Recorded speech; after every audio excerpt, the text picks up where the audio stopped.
Questão 10, tá? Continuando aí na questão 10. Pessoal, então se liga aí. De novo. Coreia do Norte. Coreia do Norte. Coreia do Norte, um país localizado na Ásia, no extremo oriente asiático, tá? Uma península, uma pequena península da Ásia. E a Coreia do Norte, ela chama a atenção,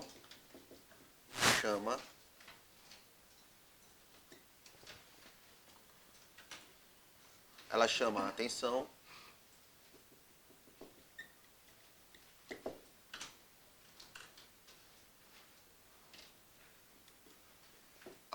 da comunidade internacional.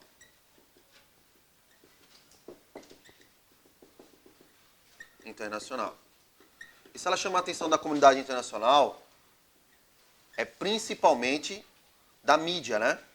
Da mídia. A pergunta é,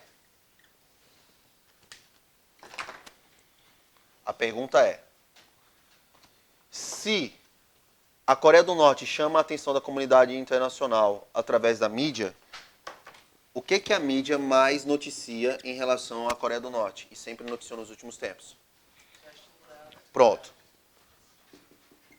Testes com armas nucleares. Isso aqui você ouviu alguma vez, né? Boa noite. Então não tem como você errar isso daí. Beleza? Então, basicamente, o que a questão vai dizer aí pra gente? Vamos lá.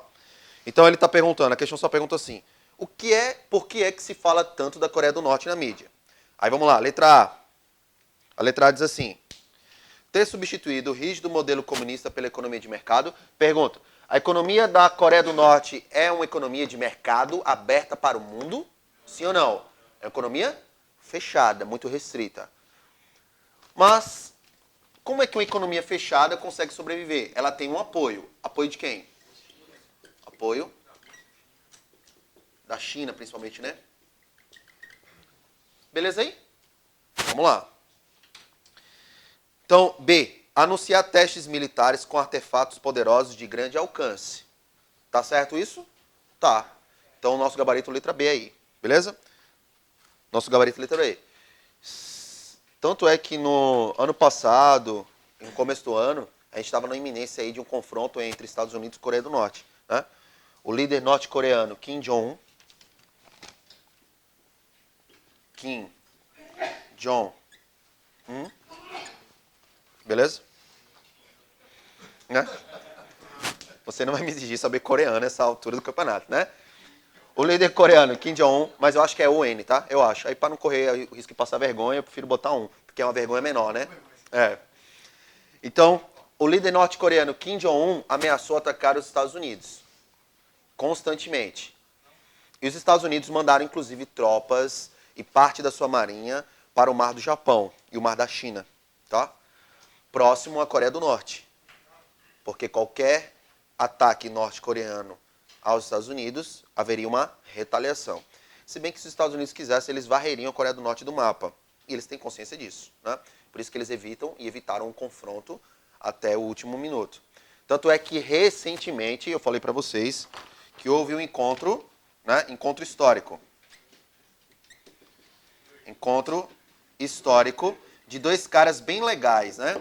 De dois caras que têm as faculdades mentais bem tranquilinhas, né? De quem foi esse encontro histórico? De Estados Unidos e Coreia do Norte, né? Estados Unidos. Deixa eu abreviar aqui para ficar mais rápido. E Coreia do Norte.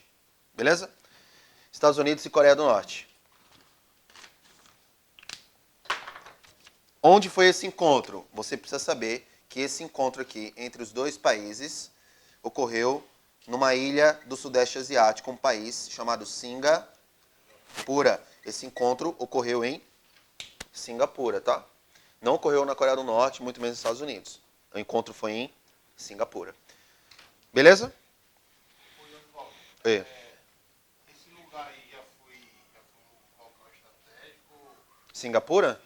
Não, porque Singapura é uma ilha no Sudeste Asiático que ela não toma partido de ninguém.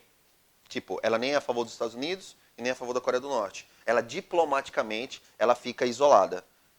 Não é bem essa palavra isolada que eu quero utilizar, mas diplomaticamente ela se mantém neutra. Ela se mantém neutra. Então escolheram um país neutro para o encontro dessas duas grandes potências militares, Estados Unidos e Coreia do Norte. Singapura é uma ilhazinha do tamanho de nada no Sudeste da Ásia.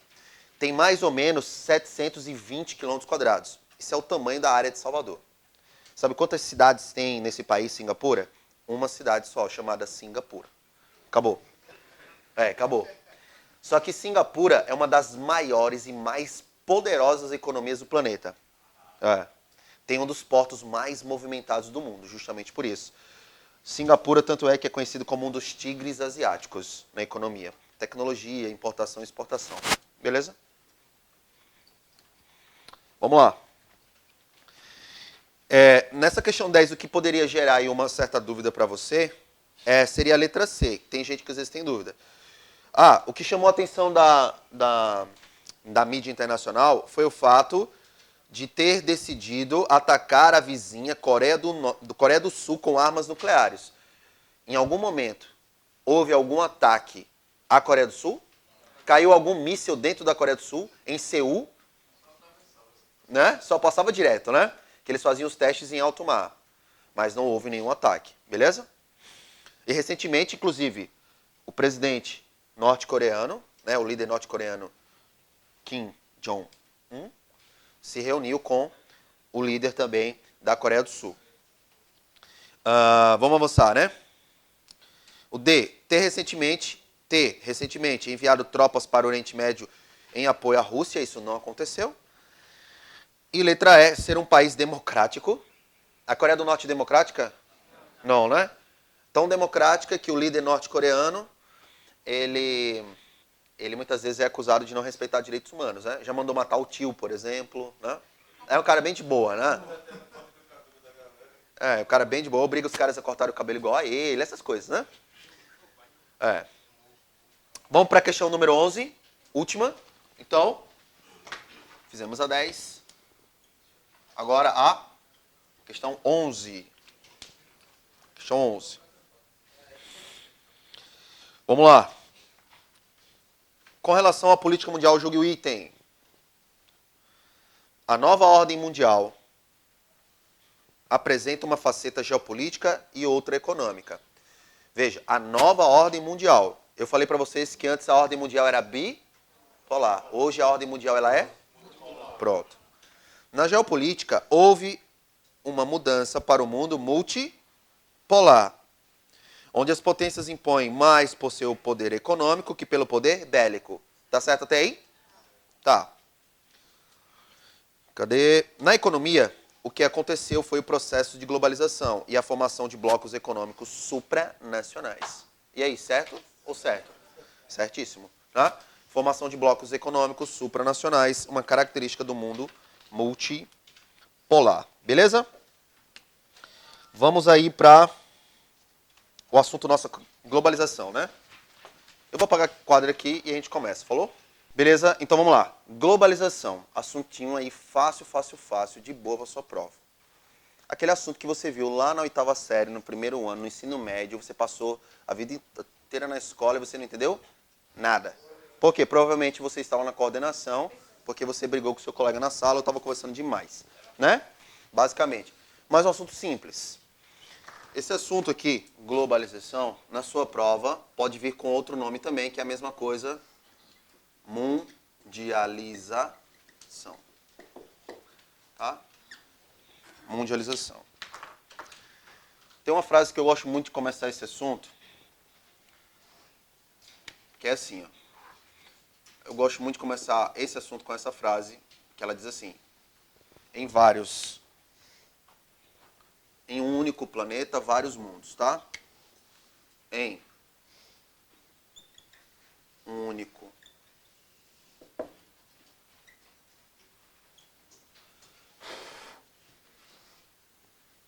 planeta, vários mundos. tá? Então, a globalização, eu gosto muito de começar ela com essa frase, porque a gente vai falar sobre esses vários mundos que basicamente se fundiram dentro do nosso planeta. E é um fenômeno, a globalização ou a mundialização, que é um fenômeno essencialmente capitalista, tá? E a gente vai falar aí sobre a evolução histórica da globalização, vantagens e desvantagens desse processo. Tranquilo aí? Então eu vou começar aqui com o conceito. Conceitozinho básico de globalização, tá? O que é globalização? Vamos lá. Globalização é um fenômeno capitalista. É um fenômeno essencialmente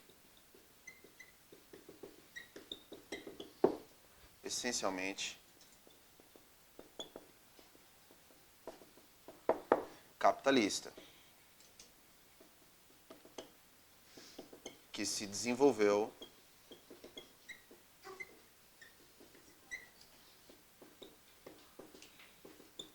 a partir das grandes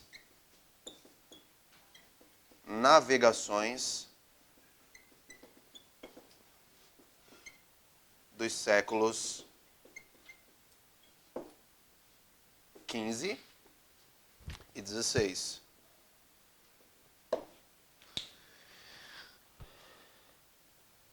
Beleza. É um fenômeno essencialmente capitalista. Ah, eu esqueci, né? Botar no plural aqui, valeu.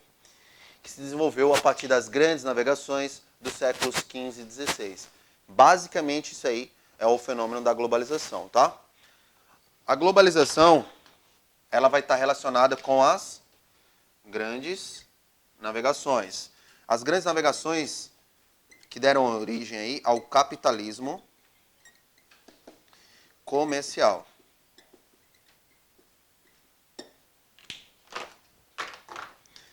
Ao capitalismo comercial, tá? E aqui eu estou falando dos séculos XV e XVI.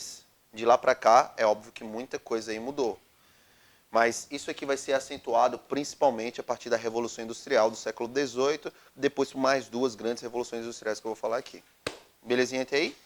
Vamos lá. Revolução Tecnológica. Deixa eu botar outra informaçãozinha aqui que eu já estava esquecendo. Vamos lá. Então, em relação à globalização, é o fenômeno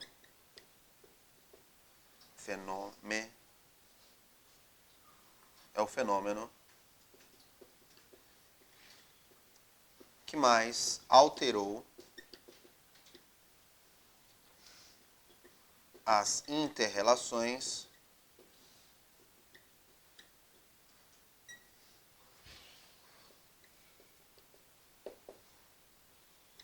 socioeconômicas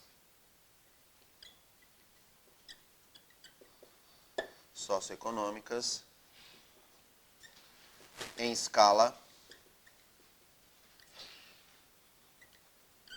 global.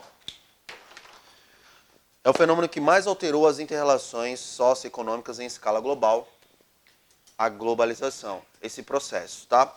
Esse processo, ele nasce, praticamente ele dá os primeiros passos, como eu falei, com as grandes navegações dos séculos XV e XVI.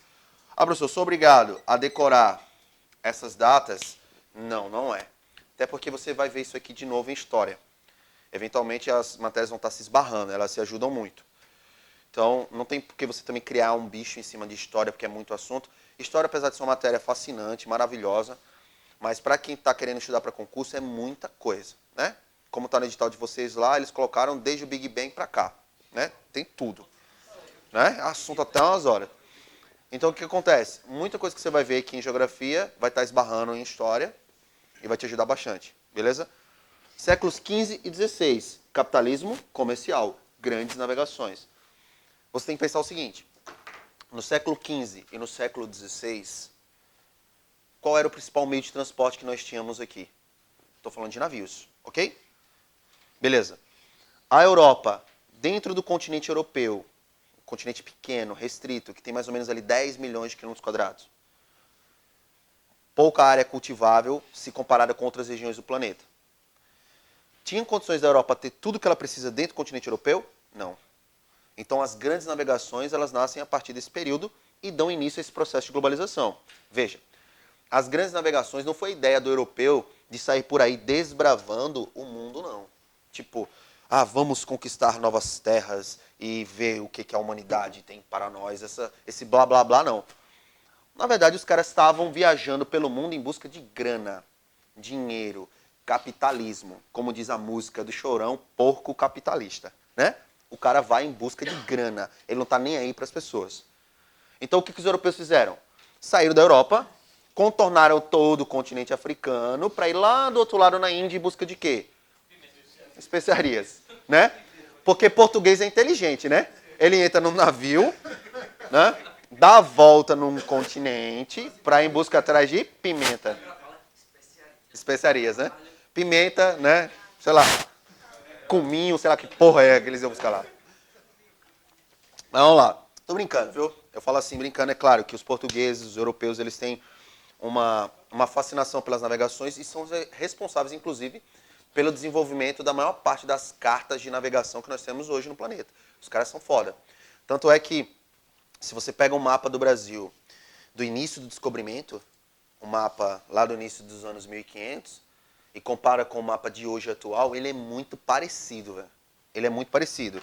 Eles pegaram lá um mapa e desenharam um mapa assim, todo torto, né? Todo torto, todo feinho. Mas lembre-se de uma coisa, esse mapa aqui de 1500, ele não tinha como ir lá em cima, olhar de cima e fazer uma foto. Não era via satélite, não tinha aerofotogrametria, geoprocessamento remoto, não tinha nada disso. Não tinha GPS, tinha nada. Era cálculo matemático e no olhômetro. Olhômetro. O cara olhava aqui, vamos fazer um cálculo aqui e tal. E eles fizeram um mapa muito próximo do que a gente tem hoje. Graças também a esse processo das navegações. Beleza? Bom, então o que acontece? Quando eles começam a desbravar os 7 mares, se bem que não são 7 mares, mas né, vamos falar assim para ficar mais bonito. Eles começam a desbravar os mares ao redor do mundo em busca de novas áreas de comércio, eles acabam interagindo com outros povos. E ao interagir com outros povos, isso nasce o processo de globalização, porque essa interação ela é econômica, ela é cultural, ela é política, ela é social. Beleza até aí? Posso avançar? Vamos lá. Então, a globalização, ela vai estar ligada também, deixa eu apagar isso aqui, né, que eu esqueci. Ela vai estar ligada também às grandes revoluções industriais que nós tivemos. Então, eu vou falar aqui das revoluções industriais. Revolução ou revoluções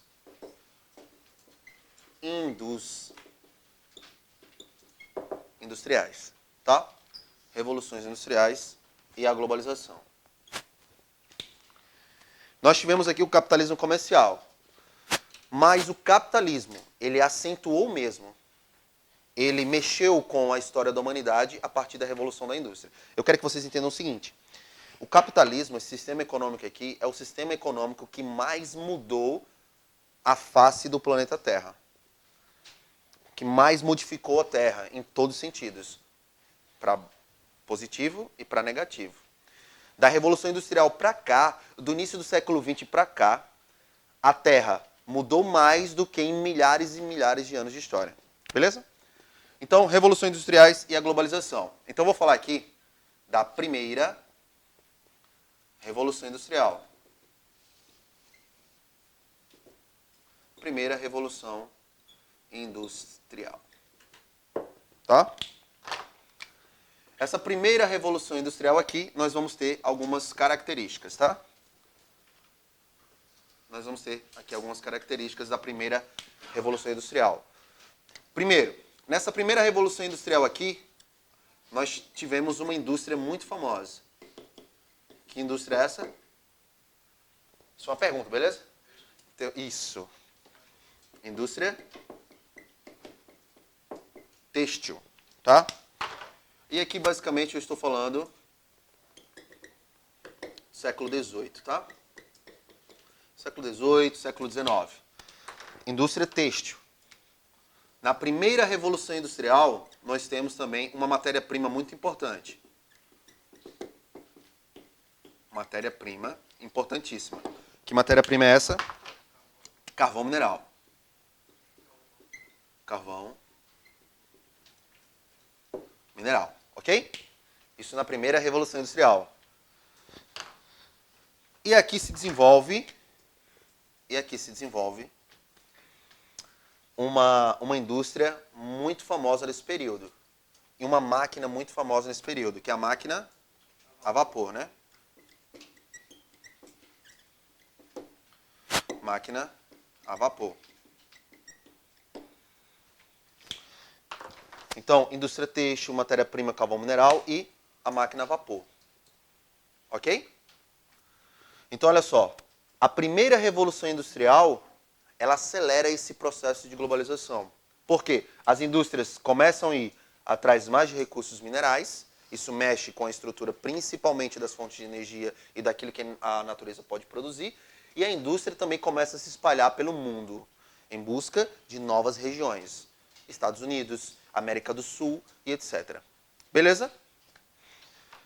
Outra indústria aí que também tem toda a relação com esse processo de globalização ou mundialização, que é a segunda revolução industrial.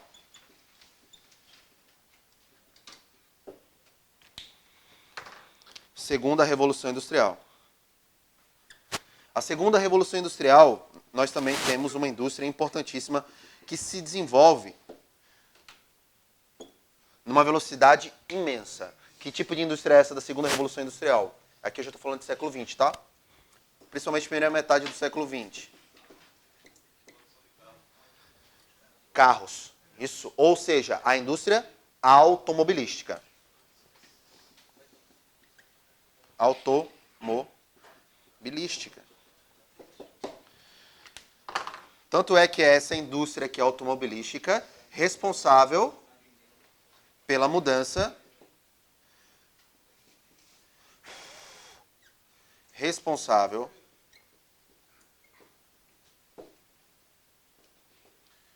pela intensificação, vamos falar melhor, intensificação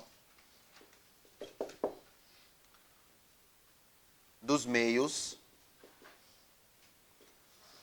de produção. Responsável pela intensificação dos meios de produção. E se eu estou falando intensificação dos meios de produção, eu posso dar como exemplo aqui a produção em série,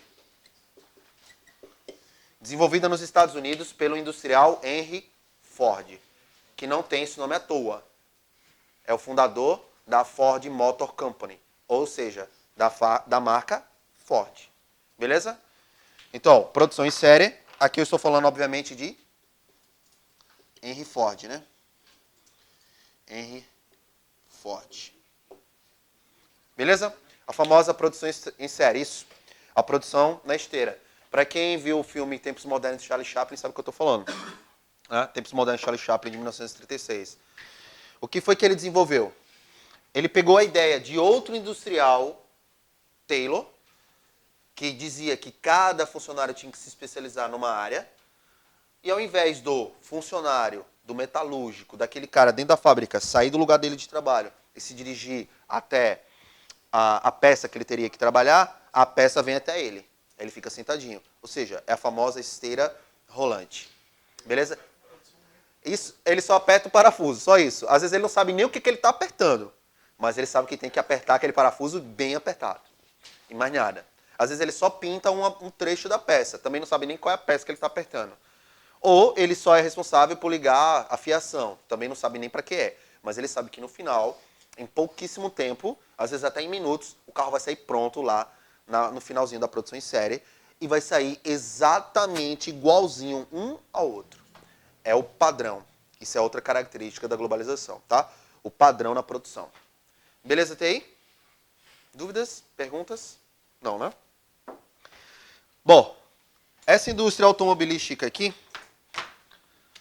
nós temos também uma matéria-prima importante. Matéria-prima. Pessoal, aqui era o carvão mineral.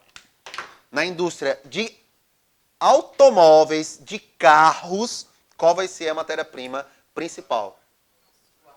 O aço. O que mais? Deixa eu perguntar uma coisa. Carro anda no pensamento, na força do pensamento? Não, né? É óbvio. O carro ele vai precisar de quê? Combustível. Então, a principal fonte de energia desse período é o petróleo. Beleza? Petróleo. Precisa de gasolina. Tá? Isso movimenta a economia do ouro negro ao redor do mundo. Não é à toa que a partir da década de 70, os Estados Unidos vão buscar petróleo em outras regiões do planeta, principalmente no Oriente Médio. É o peak oil. Pico na produção de petróleo. Beleza até aí? O que acontece nesse período? Nesse e depois nesse aqui. Esse aqui é o período também pós-Segunda Guerra Mundial, com as indústrias dentro da Europa precisando se reerguer, se recuperar. O que elas fazem? Elas começam a migrar para outras regiões do planeta, dentre elas o Brasil. Quer ver? Me diz uma marca de carro 100% nacional, brasileira. Gurgel, que nem existe mais, né? Aquele carro horrível, né? Nem existe mais. Veja, não temos. A Ford é americana, a Chevrolet norte-americana, a GM Motors, né? Americana, a Citroën e a Peugeot francesa, a Fiat, pouca gente sabe, mas a sigla Fiat, sabe o que significa Fiat? Fábrica italiana de automóveis Turim. Turim é uma cidade na Itália, onde fica a sede, inclusive, da fábrica. Fábrica italiana de automóveis Turim. Daí o nome Fiat. Né? A Toyota, japonesa. A Honda, japonesa. Hyundai, sul-coreana. Kia, sul-coreana. Né? E mais recentemente, o carro top de linha que é a Chery, que é chinesa. Bom demais. Beleza até aí? Dúvidas? Vamos para a terceira revolução industrial, tá? Eu vou apagar esse lado aqui, beleza? Bom, pessoal, primeira revolução industrial, segunda revolução e terceira revolução industrial. Beleza até aqui, tranquilo? Vamos lá. Primeira revolução, indústria têxtil. Segunda, indústria automobilística. Terceira revolução industrial. Tá? A terceira revolução industrial, ela também é conhecida como revolução técnico-científica na indústria, tá? Técnico-científica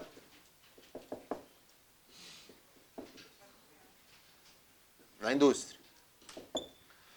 Pessoal, aqui nessa terceira revolução industrial, a principal característica que nós temos é o uso de alta tecnologia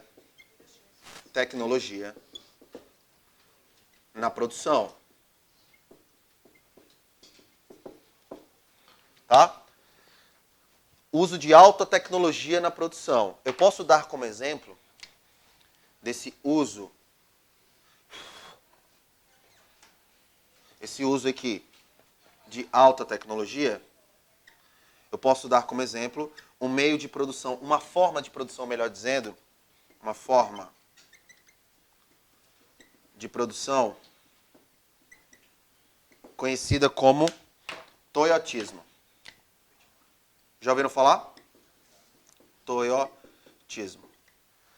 Pessoal, a característica principal da segunda revolução industrial, como nós vimos aqui, foi a produção em série de Henry Ford, conhecido como Fordismo, que mudou para sempre a história da economia mundial e do capitalismo, porque acelerou, como nunca antes na história, os meios de produção.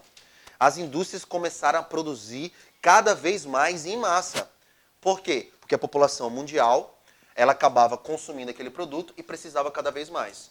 Não é à toa que grandes empresas surgiram a partir desse período aqui. e também desde lá da primeira Revolução Industrial. Grandes industriais como Henry Ford. Tem um industrial muito conhecido, eu confesso que eu não lembro agora o primeiro nome dele, mas o sobrenome dele todo mundo conhece. Gillette. É o sobrenome do cara que inventou a lâmina de barbear descartável.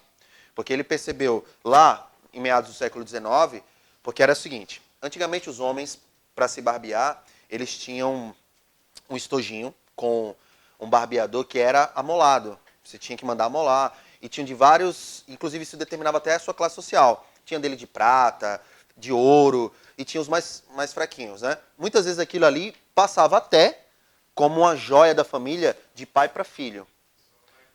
Né? Passava de um para o outro, inclusive a doença, né? Aí o que acontece? Esse industrial percebeu que aquele grupo, que havia um grupo específico de pessoas, homens, que precisavam fazer a barba todos os dias. Então, ele desenvolveu a lâmina de barbear descartável. Algo que você vai precisar muitas vezes durante toda a sua vida. Então, o consumo vai ser sempre exagerado. Beleza? A indústria, ela desenvolveu uma característica, que eu não coloquei aqui, que eu deveria ter colocado, chamado de obsolescência programada. Já ouviram falar nisso? Isso é letra de música, inclusive. Que eu acho que você já deve ter ouvido. Não, né? Não, né? Não, não canta. Não, o Safadão não canta. Não, mas o Safadão é gente boa, né? Vamos lá. Obsolescência. Obsolescência. Eu acho que se escreve assim, tá? Obsolescência. Se tiver errado, depois vocês podem me corrigir, tá? Obsolescência programada. Isso é uma característica também da indústria atual, da globalização. Obsolescência programada. Eu só não entendi porra nenhuma. Vamos lá. Eu estou falando principalmente aqui de produtos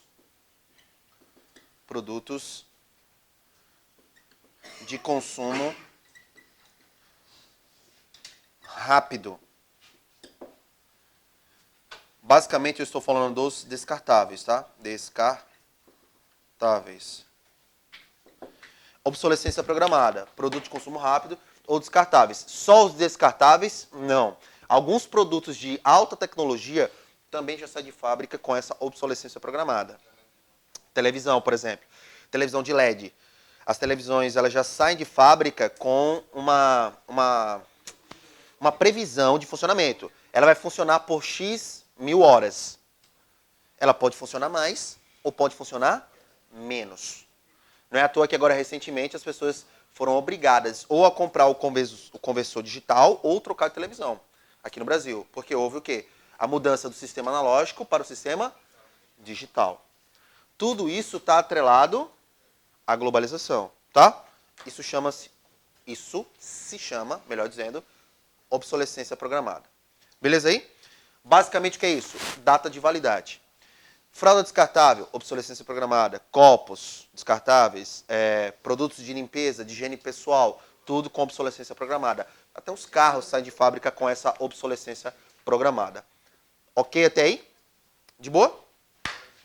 Toyotismo. Nós temos o Fordismo e o Toyotismo, como eu estava falando antes. Vocês estão me entendendo, velho? Então, né? Beleza. Toyotismo também é um sistema de produção, uma forma de produção que revolucionou a indústria mundial. Qual é a diferença do Fordismo para o Toyotismo? No Fordismo, nós temos o estoque. Henry Ford produzia demasiadamente, mesmo sem ter uma noção daquilo que o mercado poderia comprar ou não. Então deixava em estoque porque alguém ia comprar. O Toyotismo não. Ele produz apenas aquilo que o mercado necessita, sem estoque. Falando mais simples, existe um cálculo. Por quê? Esse sistema aqui ele nasce no Japão. O Japão não tem espaço territorial para armazenar tudo isso. Então tudo é calculado. Desde a matéria-prima que vai entrar na fábrica da Toyota, a quantidade de carros Corolla que vão ser produzidos, o que vai colocar no navio e o que vai mandar para o mundo. Isso é o Toyotismo. É o que eles chamam, esse sistema aqui, eles chamam de Just in time, tá? Just in time. Ou numa tradução mais literal,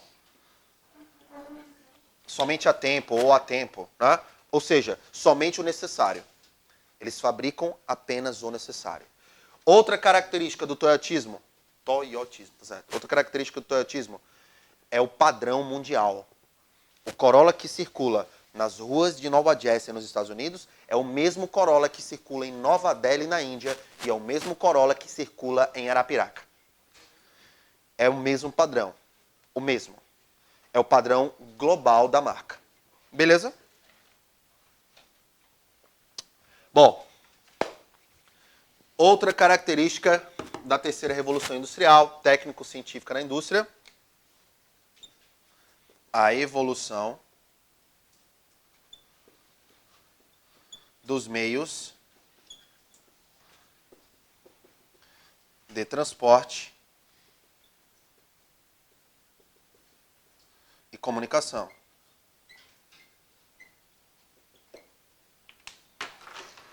A evolução dos meios de transporte e comunicação, tá? Outra frase que sintetiza muito bem o que é o fenômeno de globalização é essa.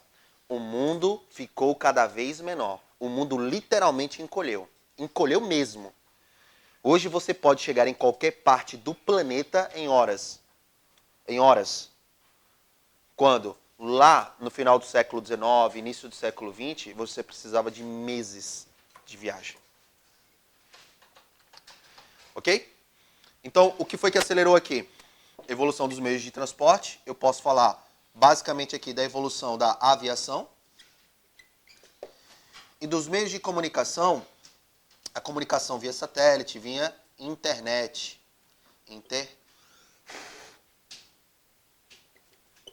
A internet. A internet, ela revolucionou a comunicação em escala global. Principalmente do final dos anos 90 para cá. O que na história da humanidade é algo muito recente. A internet ela é algo muito nova aqui, muito recente para os meros mortais. Se bem que, durante a Guerra Fria, durante a Segunda Guerra Mundial, muitas tecnologias que a gente usa hoje, os caras já usavam. Só que hoje ela se popularizou. Beleza até aí? Dúvidas? Não, né? Eu vou avançar para as características da globalização. Aí a gente vai falar de características positivas e características negativas, tá? Oi. Sim, globalização, fonte de energia limpa, que eu vou falar mais pra frente também, tá? Posso apagar aqui? Posso?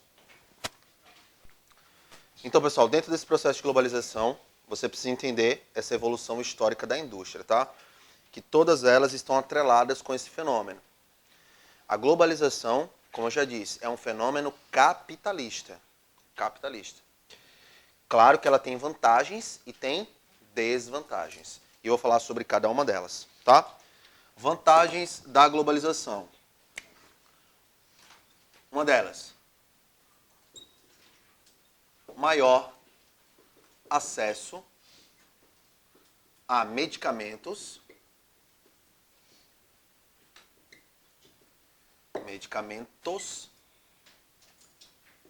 e técnicas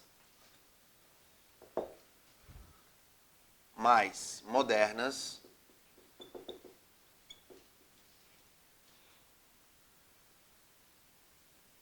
na medicina.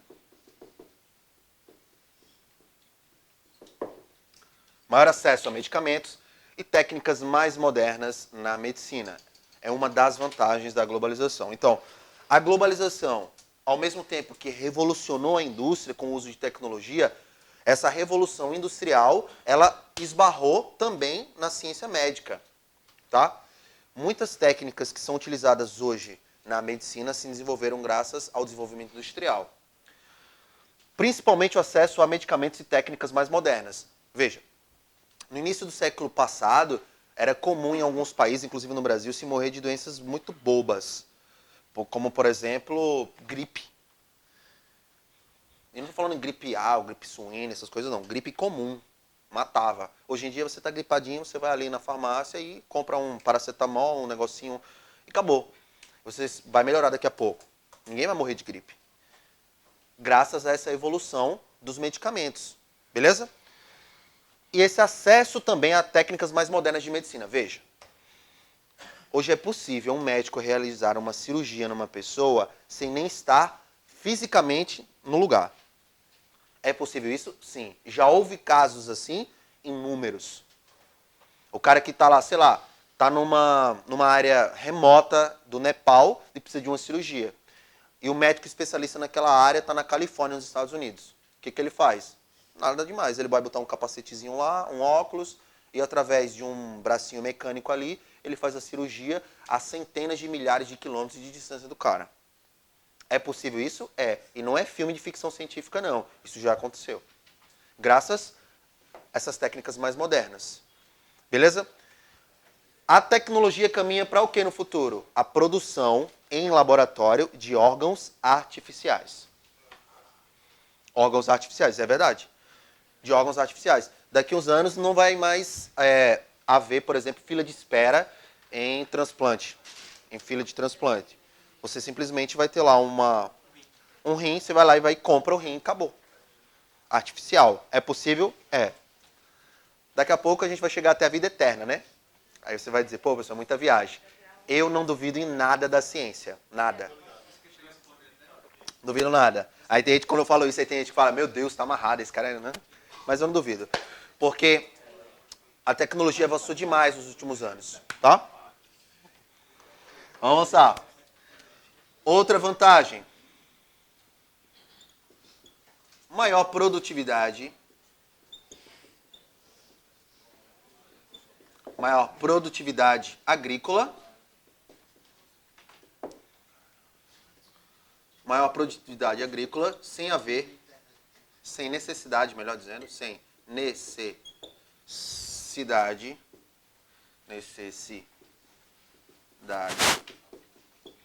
de aumento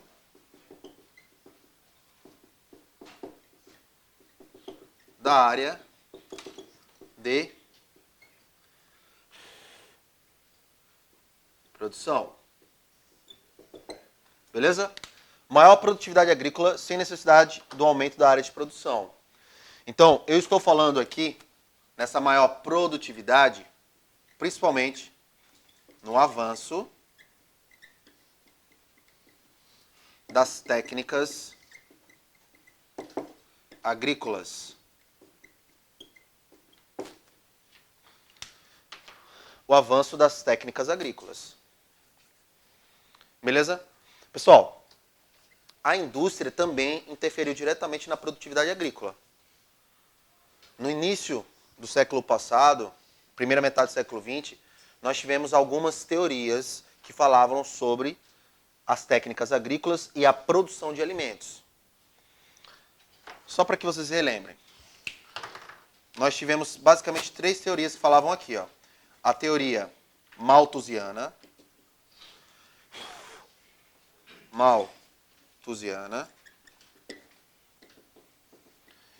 a teoria neo-malthusiana e a teoria reformista. O que dizia cada uma dessas teorias aqui? Sobre as técnicas agrícolas. Ela dizia o seguinte: a teoria malthusiana, pelo demógrafo Thomas Malthus, ele temia pelo futuro da humanidade. Por quê? Na cabeça dele era o seguinte, ele fez um cálculo. A população crescia em ritmo geométrico. Ou seja, sempre dobrando. 2, 4, 8, 16, 32, 64 e assim sucessivamente. Por quê? Lá no início do século XX, ou primeira metade do século XX, nós tínhamos elevadas taxas de natalidade. A população estava crescendo muito. Beleza? Só que a produção de alimentos não acompanhava. A produção de alimentos crescia em ritmo aritmético. 2, 3, 4, 5, 6 e assim sucessivamente. Segundo Thomas Malthus, a produção de alimentos, a produção agrícola e os recursos naturais, eles iam entrar em colapso. Ia faltar. de tanto que a população crescia. Só que a tecnologia utilizada nos meios de produção derrubou essa teoria. Essa teoria ela caiu por terra. Ou seja, ele estava errado em partes. Na época ele estava certo, porque ele fazia análise conforme a tecnologia que ele tinha na época. Aí veio a teoria neomalthusiana, que diz o seguinte, que a falta de alimentos no planeta não é culpa dos países desenvolvidos, e sim dos países pobres da África, onde as pessoas têm muitos filhos. As taxas de natalidade são muito altas. Em países pobres, normalmente a taxa de natalidade é alta. Isso é reflexo aqui no Brasil. Se você vai aqui num bairro rico da cidade de Maceió, um bairro chique, um bairro rico, as mulheres têm cada vez menos filhos. Se você vai num bairro pobre, a taxa de natalidade é altíssima. Né? Aí o pessoal fala, professor, mas pobre é lasca, só vive fazendo filho, e é pra se lascar mesmo, porque é pobre e tal. Meu irmão, eu vou dizer um negócio pra você, o que eu tô falando é com base em cálculo estatístico. E eu não posso julgar, porque eu nunca passei mais de que meia hora de fome. Né? É fácil a gente falar do cara que está lá na favela, que tem muito filho, que é safado, que isso, aquilo, outro. Né? Mas você nunca morou em barracão de zinco. Então você não tem como ter esse parâmetro. Né? Mas isso é óbvio. Países mais ricos, o índice de natalidade é lá embaixo. Não é à toa que na Europa, o índice de natalidade é tão baixo, tão baixo, tão baixo, que chega a ser preocupante. Alguns países dizem assim, mulheres, por favor, pelo amor de Deus, tenham filhos, eu vou te pagar 2.000 euros por mês, tu vai ficar 2 anos em casa de licença maternidade, mas tem um filho, só um, por favor. A mulher diz o quê? Não. Por quê? Porque ela é uma grande empresária, ela é uma presidente de uma grande multinacional, viaja o mundo, né? Ela vai aproveitar a vida, não vai querer ter filhos. E isso reflete economicamente, isso tem um reflexo econômico, porque vai faltar mão de obra no mercado. Simples assim. Beleza? A teoria reformista, ou neomalthusiana, como eu falei, ela diz que o problema da falta de alimentos no mundo é dos países pobres, onde as pessoas têm muitos filhos. Mas essa teoria aqui, ela é confrontada com a teoria reformista. A teoria reformista diz assim, não, o problema Exatamente. O problema da falta de alimentos no mundo é a má distribuição de renda, que é uma característica da globalização. Muito dinheiro concentrado nas mãos de poucas pessoas. Hoje no Brasil, mais da metade da riqueza brasileira está concentrada nas mãos de 20 pessoas, no máximo, que são ricas. E os outros milhões? Tudo ferrado, estudando para concurso. Na verdade, estudando para concurso, porque aí a gente só estuda por causa disso. Então a teoria reformista diz o seguinte, não, a culpa, país rico, é sua pela má distribuição de renda. Essa é a ideia. Beleza? Então olha só, sobre essa teoria reformista aqui, a gente vai ver isso também de novo quando estiver falando de agricultura e estrutura fundiária brasileira. Beleza? Só um detalhe, hoje o planeta produz alimentos, recursos naturais, alimentos para a população, suficientes para toda a população do planeta. E ainda sobra. Nós produzimos alimentos para toda a população mundial e ainda sobraria. No entanto, metade da população mundial passa fome. Metade. Mais de 3 bilhões de pessoas não têm acesso à alimentação da maneira correta. Beleza? Graças ao quê? Má distribuição de renda, que é uma característica da globalização. Nós temos ali uma meia dúzia de países ricos. Tanto é que o grupo das nações mais poderosas do mundo economicamente são quantos? 7 países. Beleza? Vamos lá, avançando aqui. Então, maior acesso a medicamentos, tecnologia, maior produtividade, né? Outra característica da globalização positiva é a democratização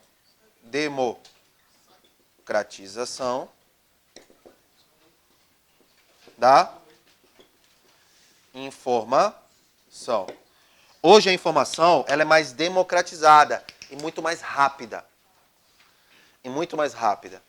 Eu sempre faço essa comparação com a internet. Quem democratizou a informação no mundo, o responsável por essa democratização da informação, principal responsável,